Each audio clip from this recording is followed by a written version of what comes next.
Hello everyone, welcome back to this journey of learning and perspective. हमेशा की तरह I want to share a conversation. It's around 40 minutes conversation between Sharan and Amit Jain. Amit Jain is a global certified investment professional and he have around 12 plus of year experience in this capital market domain. And Sharan is a CEO of 1% and he have a YouTube channel. On that he shared investment finance related content. So what I learned from this entire conversation, they talked about mutual fund, ETF, and what are the factors that everyone should consider before picking any mutual funds. Because we all know there are a lot of mutual funds available in different schemes like large cap, mid cap, small cap, flexi cap.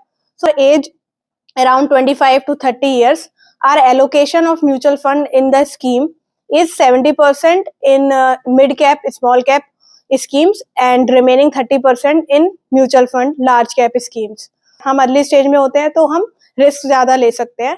तो 70% जो हमारा fund होगा वो mid cap small cap में invest होगा and 30% large cap में. Once we old, जैसे जैसे हमारी एज बढ़ती जाएगी, large cap allocation should be increase and small cap reduce होता जाएगा. In this conversation also, he shared some advice on picking the stocks that कि जो भी निफ्टी 250 स्टॉक्स होते हैं उसमें से हम क्वालिटी स्टॉक्स को पिक कर सकते हैं जिनका फंडामेंटल स्ट्रांग है एंड उनका फ्यूचर पोटेंशियल भी है. उसके लिए उन्होंने बोला कि don't just rely on the past performance, हमें उनका फ्यूचर परफॉर्मेंस, फ्यूचर अपॉर्चुनिटीज को भी देखना है.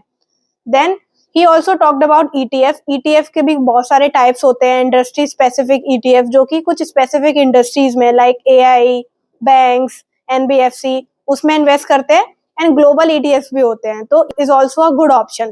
तो रिटेल इन्वेस्टर्स हैं लाइक अस एंड 9 to 5 करते हैं जिनको बिल्कुल भी आइडिया नहीं है, उनके लिए उन्होंने सजेस्ट किया कि हमें सबसे पहले फाइनेंशियल एडवाइस ले लेनी चाहिए किसी भी सर्टिफाइड इन्वेस्टमेंट प्रोफेशनल से जो कि रजिस्टर्ड हो ऑन सेबी और अदर रेगुलेटरी प्लेटफॉर्म.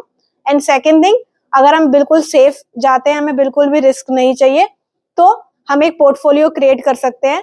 सो उस पोर्टफोलियो में म्यूचुअल फंड्स होंगे. म्यूचुअल फंड में different varieties of mutual funds like small cap, mid cap, large cap. Second, ETF में भी हम वेराइटीज ऑफ ETF पिक कर सकते हैं जो कि सेक्टर्स आगे जाके इम्प्रूव करने वाले हैं, आगे जाके सेक्टर्स ग्रो करने वाले हैं. लाइक AI है तो AI ETF, gold silver ETF भी हम परचेज कर सकते हैं.